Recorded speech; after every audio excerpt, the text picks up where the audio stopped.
Simpson's, वो American cartoon जो पहले भी भविष्य को लेकर बहुत कुछ प्रिडिक्ट कर चुका है, उसके एक एपिसोड में ये सेगमेंट था। Let's start off with a joke.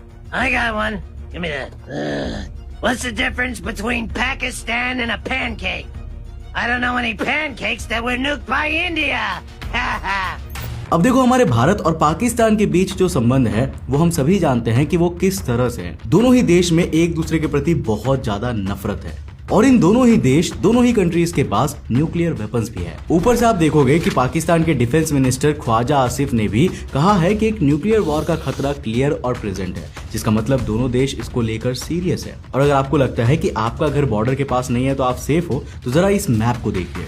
अगर हम भारत की मिसाइल कैपेबिलिटीज को देखें ना, तो वो पूरे पाकिस्तान को आराम से कवर करती है। और अगर आप पाकिस्तान की मिसाइल रेंज को देखेंगे तो वो प्रीटी मच पूरे भारत को कवर करती है, जिसका मतलब कहीं पे भी कुछ भी हो सकता है। अब ऐसे में अगर आपके आसपास के इलाके में कोई न्यूक्लियर बॉम्ब फूटता है तो आपको क्या करना चाहिए, उसके लिए क्या इंतजामात करने चाहिए और न्यूक्लियर बॉम्ब के फटने के 14 दिन तक किस शेड्यूल को कैसे फॉलो करना चाहिए ताकि न्यूक्लियर बॉम्ब से या उसके आफ्टर इफेक्ट से आपको एक भी खरोच ना आए। वेल, आज के इस वीडियो में हम इसी के ऊपर बात करने वाले हैं। सो हेलो गाइस, मैं कौशिक और चलिए शुरू करते हैं एक और नए एपिसोड को।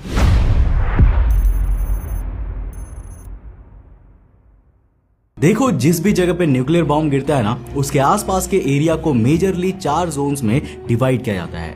1 किलोमीटर के अंदर का हर इलाका सीवियर डैमेज यानी कि SD जोन में आता है। 2 किलोमीटर तक के एरिया को मॉडरेट डैमेज जोन में गिना जाता है और 2 किलोमीटर से दूर का बाकी इलाका लाइट डैमेज जोन में कंसीडर किया जाता है, जो लगभग 10 माइल्स यानी करीब 16 से 20 किलोमीटर तक का होता है। और इसी रेडियस में न्यूक्लियर वेपन इमीडिएट आर्स पे सबसे बुरी तरह से इंपैक्ट करता है। अब जो बॉम्ब हिरोशिमा और नागासाकी के ऊपर गिरा था, उनकी डिस्ट्रक्शन यील्ड 18 से 23 किलो टन TNT की थी। तब जाके उन्होंने इतनी ज्यादा तबाही मचाई थी, जबकि आज के समय में जो न्यूक्लियर बॉम्ब्स अवेलेबल है ना, उनकी destruction yield 50,000 kilo ton TNT तक जाती है। जापान में फोड़े गए न्यूक्लियर बॉम्ब से 3000 गुना ज्यादा, जिसे देखते हुए आप समझ सकते हैं कि इनके द्वारा मचने वाली तबाही पहले से भी कई गुना घातक होगी। देखो, जब भी कोई न्यूक्लियर वेपन किसी जगह पे गिरेगा तो उसके 1 किलोमीटर के अंदर जो कुछ भी होगा, जिसे हम सीवियर डैमेज जोन कहते हैं, वो सब कुछ तबाह हो जाएगा। और अनटिल एंड अनलेस आप जमीन के नीचे किसी डीप अंडरग्राउंड बंकर में ना हुए, तब तक दुनिया की कोई भी ताकत आपको बचा नहीं सकती। और इससे पहले कि आप कुछ समझ पाएंगे, आपका शरीर जल के राख नहीं बल्कि भाप में वाष्पित हो चुका होगा। कहते हैं कि जब हिरोशिमा में बॉम्ब ब्लास्ट हुआ था तो वहां मौजूद लोगों की परछाइयां